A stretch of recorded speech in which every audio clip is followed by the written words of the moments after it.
Salamba, habari za wakati huu? Mimi namshukuru Mungu niko vizuri. Ndio, mambo ni mengi sana mjini, lakini taarifa ambazo zinasumbua sana ni usajili mkubwa wa kushtua nchi. Inasemekana Young Africans wanataka wapore mchezaji mkubwa sana kutokea ndani ya klabu ya Wekundu wa Msimbazi Simba. Kwenye dawati lako tuanzie hapo, hizo taarifa zimekaaje? Taarifa zipo na nafikiri nilishaziripoti huko nyuma.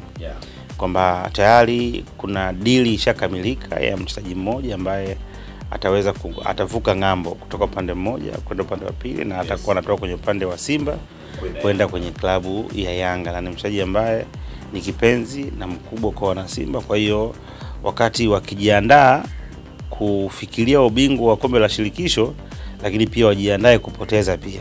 Kwa hiyo wanaweza wakafurahi wakapoteza, au wanaweza wakapoteza wakapoteza.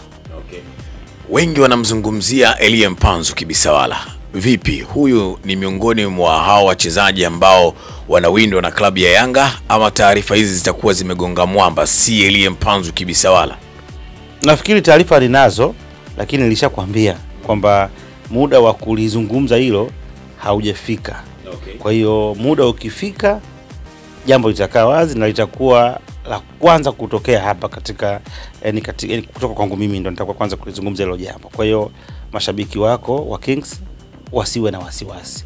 Waendelee kufuatilia Kings kwa ukaribu sana, kwa maana taarifa hizi zitaanzia kutokea Kings na kwenda maeneo mengine, lakini ni kweli. Kwa hiyo nafikiri tu ni swala la muda kuweza kuona, lakini miongoni mwa nyota ambao hatawaumiza, sababu naona Yanga sasa wamekuwa na taratibu kwenye kila msimu kuhakikisha kwamba wanawafinya kidogo ndugu zao na kuweza kuchukua vile ambavyo wao na kwa vitafuta na ambavyo vinakuwa vinawapa furaha. Kwa kifupi, hawapendi kuwaona kiwa na furaha.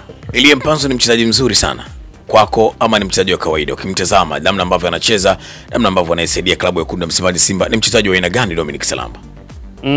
Alipokuja hakuonyesha hiki ambacho wanacho, na nilikuwa ni miongoni mwa watu ambao sikuridhika. Na sikuridhika si vile ambavyo alikuwa anacheza, lakini sifa ambazo alikuwa anapewa zilikuwa ziendani, na mimi ni muumini wa kusimamia ukweli.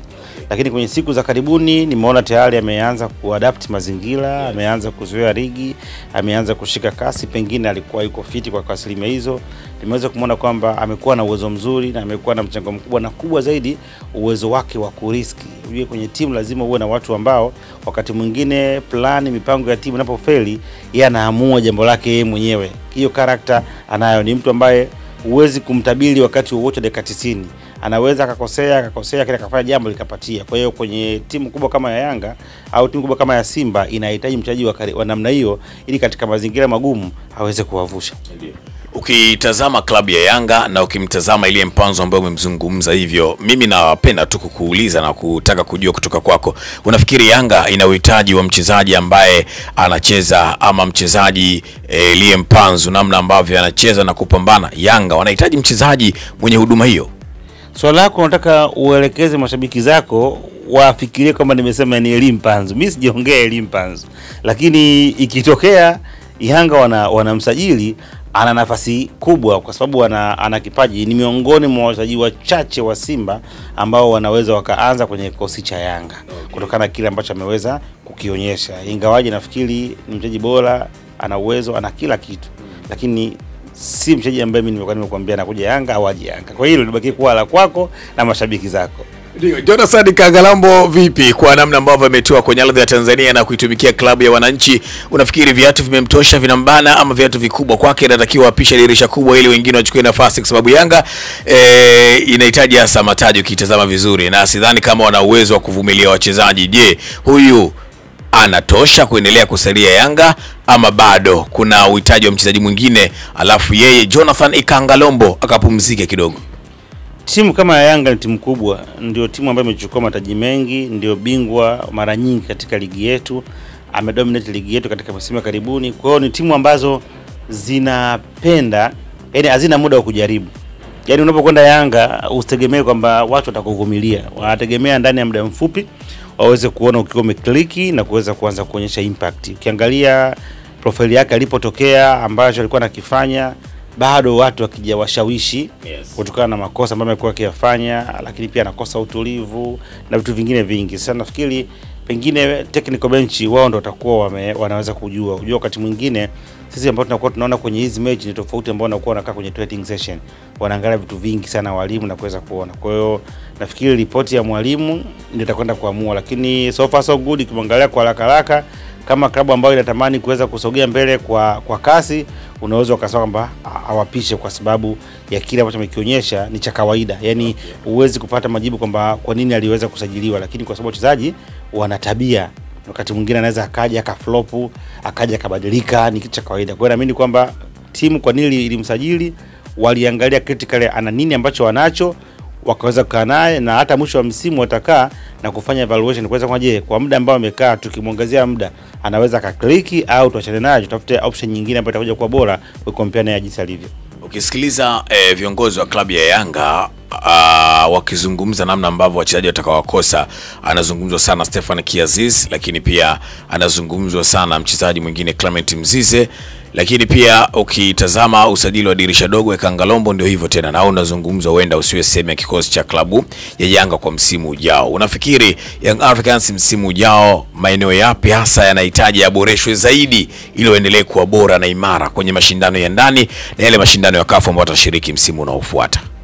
Nafikiri eneo la kwanza ni eneo la beki wakati, wakisajili itakuwa ni sahihi, lakini pia assurance ya upande wa eneo la beki wakati, kiungo wa ulinzi akipatikana itakuwa ni jambo zuri, kwa sababu ukiangalia ile kasi na fitness na hata utayari wa Aucho kama unaanza kupungua na ameanza kutokuwa regular starter kwenye kikosi kutokana na majeraha hapa na pale kwa eneo la kiungo. Lakini pia wakipata winga mmoja ambaye ni kiungo mshambuliaji ambaye anakuwa ana uwezo wa kucheza ndani na kucheza pembeni, lakini kama watafanikiwa kupata namba 10 mwingine ili kufanya replacement ya Hazizi, na bila kusahau mshambuliaji wakati mwingine. Okay. Yeah.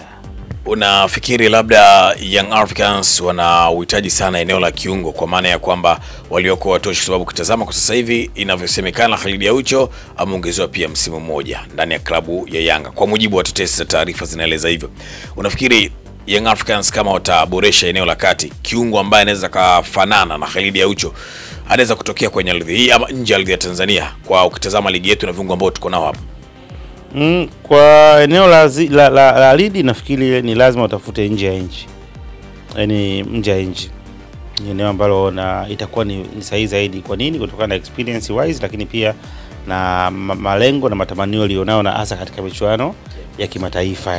Kwa kama ingekuwa tu ni kugombania ubingwa ndani ungesema okay fine, wanaweza kupata watu mbalimbali katika maeneo yetu, lakini katika nafasi hiyo na unyeti wake na kile ambacho alikuwa anakoesha Aucho, lazima upate mtu ambaye atakuwa the same level na Aucho au yeye azidi kidogo. Sawa.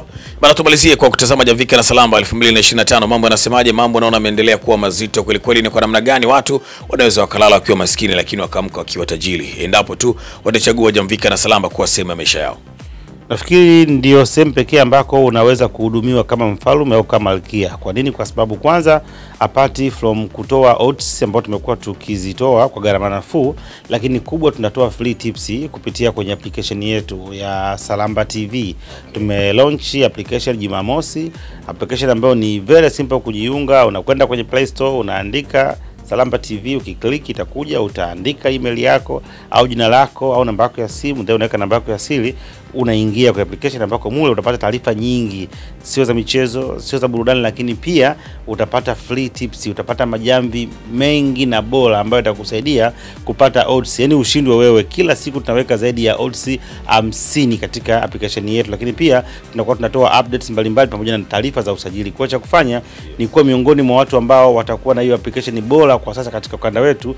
Kwanza haina shida, haikwami, lakini pia ni rahisi kuweza kuiaccess na kuitumia pia. Lakini kwa wale wateja wetu wajavika na Salamba, ili upate odds kwa maana ya VIP, lakini pia upate jamvi la siku na bonus bonus tips, cha kufanya ni kuchukua simu yako na kuandika nyota 150 nyota 50 nyota 1 leli, then unaweka namba ya kampuni 610 251 28. Baada ya hapo unaweka kiasi, kwa siku ni shilingi 1000, wiki 1500 na kwa mwezi 1015. Lakini kwa wale wa VIP 30,000 kwa siku 5 unajipatia ujumbe au utapata ujumbe kutoka Salamba TV na Selcom. Baada ya hapo utaanza kushuhudia au kupokea message za free tips, na sasa tumekuwa tukitoa kodi zetu nzuri kupitia kampuni ya BetPawa. Utapata pale, na baada ya hapo utakuwa ni miongoni mwa watu ambao wanaendelea kufurahia maisha yako mazuri, kupata makoto yako vizuri bila shida yoyote. Mimi nikushukuru sana. Karibu tena. Asante. Kutana na MC Sisco, MC ambaye atasimamia sherehe yako kikamilifu na kuifanya iwe na viwango vya kimataifa. Kutokana na uzoefu alionao katika tasnia ya UMC, uandishi wa habari na utangazaji. Ukiwa na harusi, send off ama events mbalimbali, muite naye atakuhudumia. Pia ana huduma za picha pamoja na video zenye ubora wa HD. Ana sound ya mziki mkali pamoja na DJ anayekizi vigezo vya DJ. Ofa sasa, usafiri bure kwa maharusi, zawadi ya picha mbao kwa maharusi, bila kusahau photo magazine. Kama unahitaji sherehe yako ionekane ya kisasa, jibu ni Sisco J Entertainment. Wanafanya kazi ndani na nje ya Dar es Salaam. Kwa maelezo zaidi piga 0782055044 au tembelea kurasa yake ya Facebook Nicholas Johnny, Instagram Sisco J_5. MC Sisco, Master of Ceremony.